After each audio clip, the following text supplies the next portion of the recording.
Okay. So you guys got the case, right? Yeah. It was awesome, right? Yeah, good. So what was the differential you came up with? Okay, cholecystitis. Keep going. Come on. Pancreatitis. Ascending cholangitis. Okay. Ischemic colitis. Okay. Come on. What else? That's it? What else did I say? Choledocholithiasis. Good. All of the gallbladders. All the gallbladders. How are they different? Like presentation stuff? Well, just what we said: cholecystitis, choledocholithiasis, cholelithiasis. How are they different? So cholelithiasis is the stone in the gallbladder. Okay. Choledocholithiasis is the stone is moving with the Okay. What was it? Cystitis is just the irritation and Okay. inflammation. So, and we'll talk a little bit how you can see some of that by ultrasound. That's it, you guys. Pretty limited differential, right? Pancreatitis. What other? Biliary colic. Okay, that's different than all the other gallbladder stuff. Good. So, partially what you're running into, right, is this problem. So we were talking a little bit about anatomy before. Since you guys have forgotten most of your anatomy already, right? But if you remember back to anatomy, just vaguely, the fact that there's just a lot of stuff in the abdomen, right? And the problem with abdominal pain is that all of this, there's things that can go wrong with all these things, and most of them present with a grumpy old person who's just like, it hurts, I don't know what's wrong, right? So the question is, how do we sort through that differential in a way that makes sense, okay? And then not only do we have this stuff, but what else? What am I leaving out? This is all, so I'm leaving out all the stuff behind the stuff, right? So what's this stuff? Retroperitoneal, okay. So what did we do last time that helps you differentiate intraperitoneal versus retroperitoneal? What ultrasound is that? Yeah, so fast exam. That's not what so what's the fast exam for? Fluid, where? In the peritoneum, right? But by definition, if you find fluid in the peritoneum, right, you can find the border of the peritoneum with the retroperitoneum. So we didn't explicitly spend much time on that, but just realize that when you're thinking about abdominal structures, one of the things that fast exam helps you do is differentiate intraperitoneal versus retroperitoneal. So kidney is what? Retroperitoneal. Liver? Intraperitoneal, right? Okay, so we can look at that border. So the fluid here comes by the liver, and then it doesn't track behind the kidney, right? Because that's into the retroperitoneum. There's actually psoas muscle here, right? So psoas is in the retroperitoneum as well. Okay, and when we're looking at the fast exam, we're looking for what? What's all that? Fluid, right? So ultrasound is very good. Remember, what's the friend of ultrasound? Fluid, right? For fluid. So we're looking for fluid. So we can take advantage of that with lots of abdominal pain and lots of structures in the abdomen. Now, we're not going to go through all of these in the sense that you have to memorize them, but just thinking about how we can leverage that ability of ultrasound to find fluid, okay?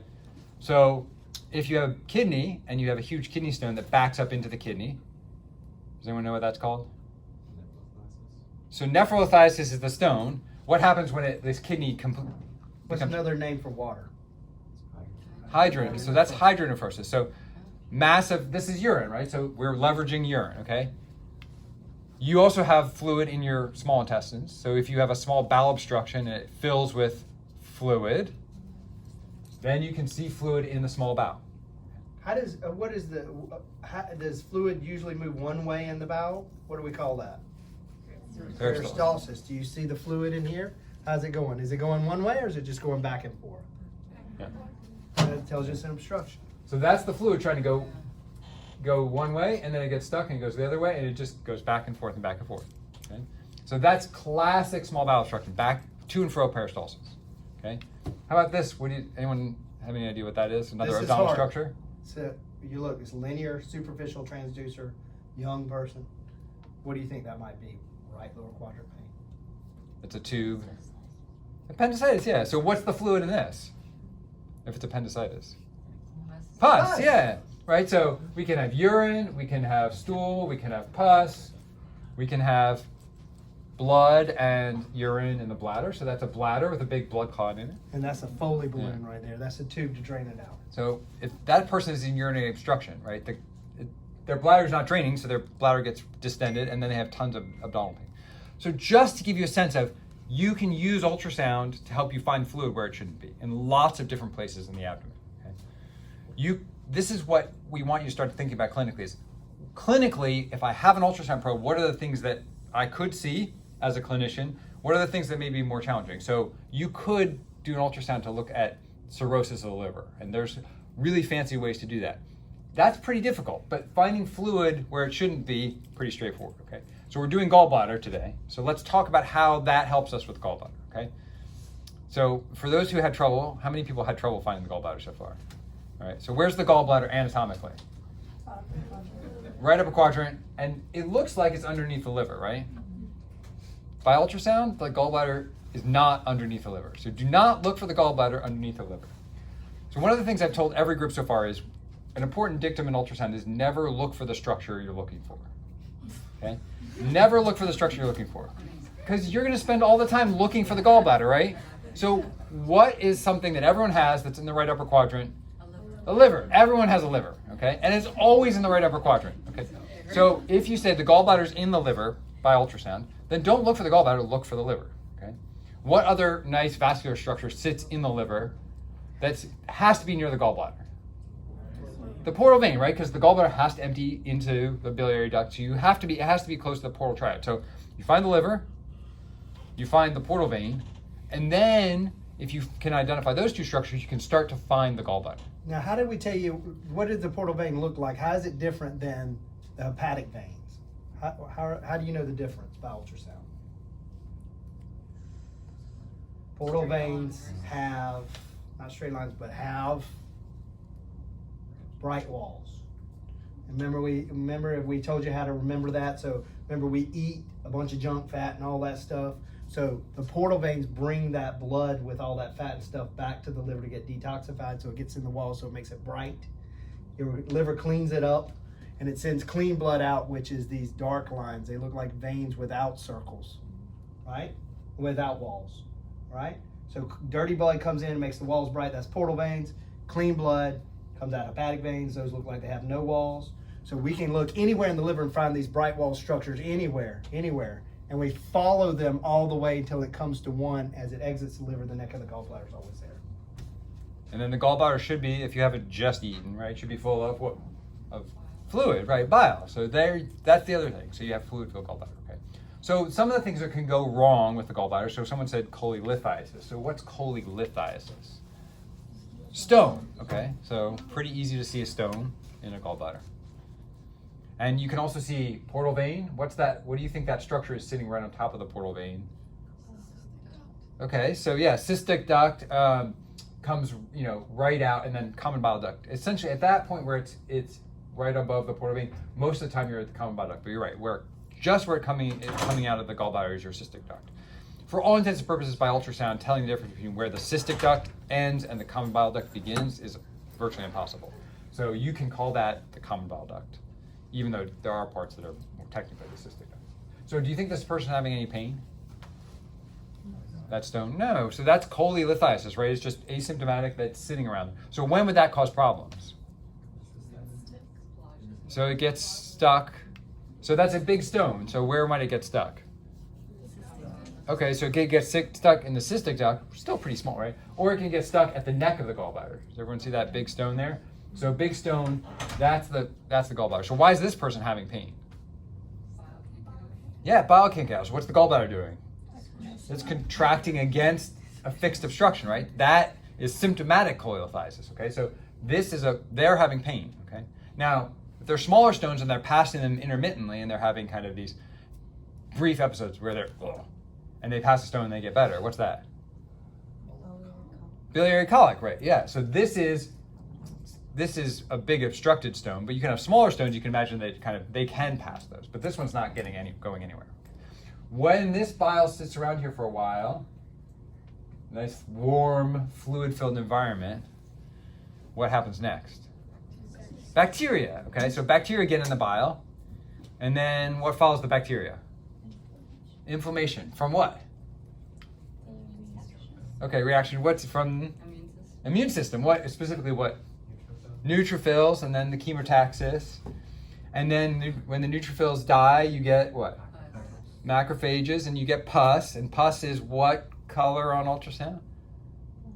Black, right? It's just fluid, right? For our purposes, it's fluid. So again, just thinking about, okay, now I have fluid collecting in the gallbladder. Now, how do I tell the difference between pus in the gallbladder and bile? I can't really, but I can tell inflammation. So does everyone see how thick the gallbladder wall is here? So that's all our immune system invading now the gallbladder wall, right? So now you get edema of the gallbladder wall. The gallbladder wall gets thick. You get pus around the gallbladder. So you get pericholecystic fluid. So that's not a vein. That's inflammation around the gallbladder. So this is now cholecystitis, right? So we went from cholelithiasis. We talked about obstructing stones, and this is cholecystitis. Now, if we had a big stone that's got stuck somewhere in the neck, in the common bile duct, then you can have choledocholithiasis, and then you expect to see the common bile duct get very enlarged. Everyone see how that works? So we can help differentiate these by ultrasound. We can also do, right, traditional physical exam maneuvers. So what's the classic physical exam maneuver for gallbladder? Murphy's sign. So what's Murphy's? Push, and then they take a deep breath and what? A pain, and then pain and inspiratory pause. Okay, so that's the so gallbladder is one where you have that ability. So if I'm trying to find, how do I know where it is? All right, take a deep breath. Doc, why are you doing that? Take a deep breath. So for all intents and purposes, does he have biliary colic? Does he have cholecystitis? Does he have pancreatitis? Does he?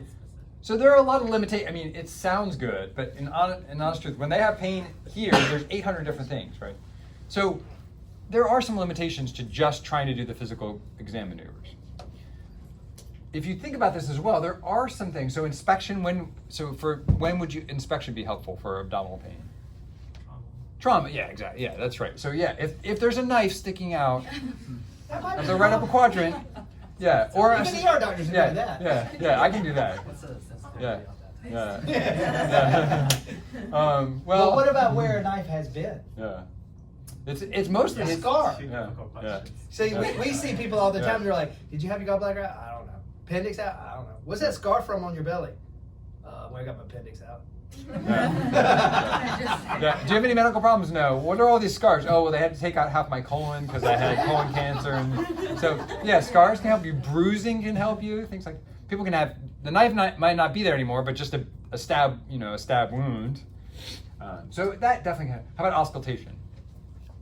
What do we use auscultation for in the bowel sounds? Not helpful very often, honestly. Right? So listening, have you guys done this? Have you been able to tell the difference between tinkling bowel sounds and no? All right. Okay. So yeah, but you can put an ultrasound on there, and I can see the bowel moving or not. And percussion. So percussion, what do we use percussion for? Okay, so fluid wave, right? What else do we use percussion for? Size of things, okay. Or you can do what? Take an ultrasound, you can find the fluid, right? The ultrasound is just literally, what is percussion? It's just the old-fashioned way of ultrasounding, right? So you can just use the ability of sound reverberation, but you can actually see it rather than trying to figure it out. Don't tell Dr. Brown that. Percussion is almost never. But then palpation is really where we rely on things. Yeah. She's already getting mad at me for a while. She can hear us. Yeah. Palpation. But palpation is what we rely on, right? But as we just talked about, it's still not very specific. And there's also another important structure that we've kind of left out of this list. So can anyone think of another important structure that you might that's in the lab today that you might want to evaluate for some aorta, right? So those things don't tell us very much about the aorta at all. But in terms of things that are important to know about in an older person with smoking who has high blood pressure and is coming with belly pain, it would be nice to know what's going on with their aorta. So what are the main things that can go wrong with the aorta? Dissection and atherosclerosis, okay, and aneurysm, right? So what's the difference between aneurysm and dissection? Okay, so bubbles out and it's bigger. Why is it bigger? What's going on? Like Wall. What's okay? What's in the wall? We'll get to that. Yeah. What are the 3 layers, right? Interna, media, and Intimal, medial, media, and it's an adventure. Adventitia. Yeah. Right. So an aneurysm is a dilation of all 3 layers. Okay. Right, so you dilate all 3 layers in an aneurysm, or a saccular aneurysm. You have a kind of, this is uniform dilation. This is a kind of bulging out. Or why would we call this a pseudoaneurysm? It's not all 3 layers, right? So you had to memorize that there were 3 layers, but this is why it's important, right? Because so at some point, what happens with it? It gets too big, right? Okay. So knowing how to measure an aorta is very valuable in terms of looking for an aneurysm. So for those who were in the lab already, how could you find the aorta? Yeah. Pretty easy or not? So what did you do? What did you look for? pulsation. Pulsation. All right. You look for the aorta. I told you, never look for the structure you're looking for. Okay. So what is something that everyone has? Spine. So don't look for the aorta. Look for the spine. Okay. When you guys are having trouble finding the aorta, and I promise you, there's going to be some bowel gas you're going to have trouble finding. So remember, the spine tells you the back. So anterior, posterior, and liver tells you right and left. So how do we do this? We go spine, 2 tubes running up the spine. One going through the liver is the IVC. That means that's the aorta. Always. Okay. All right. Ready? All right. So what's this? Spine. What's this? Aorta. What's this? Liver. Uh-oh. So if that's liver, what's that? Yeah. That's aorta. There's aorta over there. See, we try and teach you not orientation, but you still have to figure out what things are. So spine, liver, IVC, aorta. So what did I do? I just flipped the probe. So I just flipped the probe 90 degrees, right? And so now the liver's on the wrong side of the screen. So that's part of knowing those anatomic orientations and anatomic relationships will really help you make sure you don't get messed up.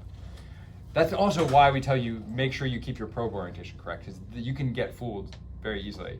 And this has happened before. People just miss things because the probe's backwards, they don't realize it, and they're just ultrasounding the wrong structure. So spine, and then liver is on that side, and then so there's aorta. You can actually see my celiac coming off here. All right. So that's going to help us when we do looking for aneurysm, right? Because we're going to measure for dilation. Okay. So if I see something that looks big and dilated, what's that called? So that's So you can dissect an aneurysm, but in general, when it's this big, that's what we call an aneurysm, right? And we'll talk about what the difference is. But I want to make sure that I see spine below it. We've had cases where people ultrasound as a big distended bladder, and they decide it's AAA because they don't look for the spine behind the aorta. So there's big AAA and spine. So how do you know at what point we said there's a risk of rupture? How do you know? Because you're going to measure the aorta today. At what point should you start getting nervous that maybe you're going to have a ruptured AAA? So they're actually size measurements in terms of at what point do you start to worry? At what point do they need to be referred to surgery? Anything less than 3 centimeters is normal. Okay.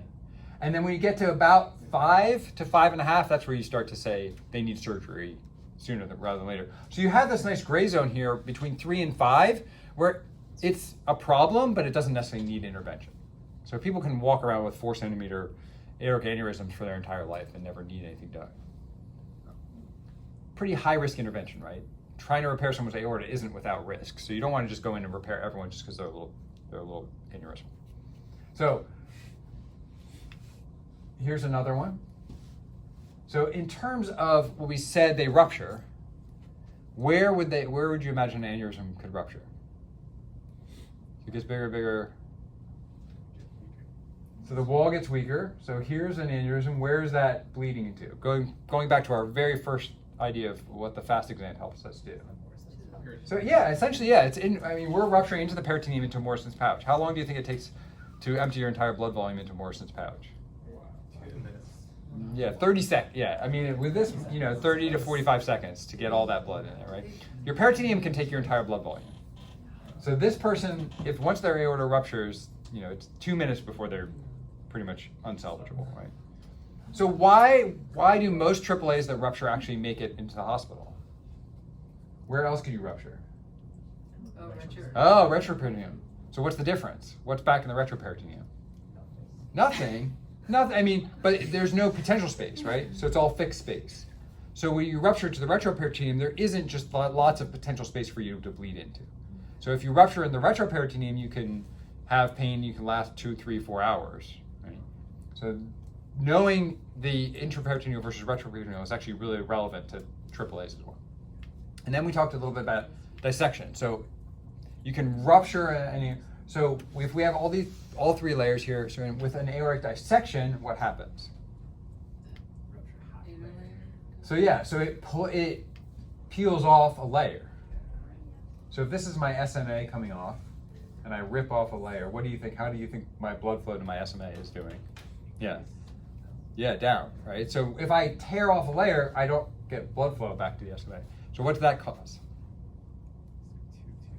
Okay, so what happened? What if I don't have blood flow to my SMA? Yeah, so mesenteric ischemia. And if someone comes in and they have mesenteric ischemia, what's their main symptom? They don't say I have mesenteric ischemia. What is it? Yeah, belly pain, right? So it's the same thing. They come in with abdominal pain because now they're necrosing most of their small intestine. Now, the problem with physical exam on this is oftentimes they won't have a lot of tenderness. They're just diffusely ischemic, so it's what we call pain out of proportion to exam. They're in severe pain, but you actually can't palpate where that pain is. So this is dissection. We're pulling off a layer. You can see these by ultrasound as well. So these, here again, spine, there's our dissection flap here. You can see spine, aorta, IVC, and you can see these flap. A lot more subtle, okay? So this is not something you always pick up, but something that you can see. Okay. So this is a long axis. You can see this flap here.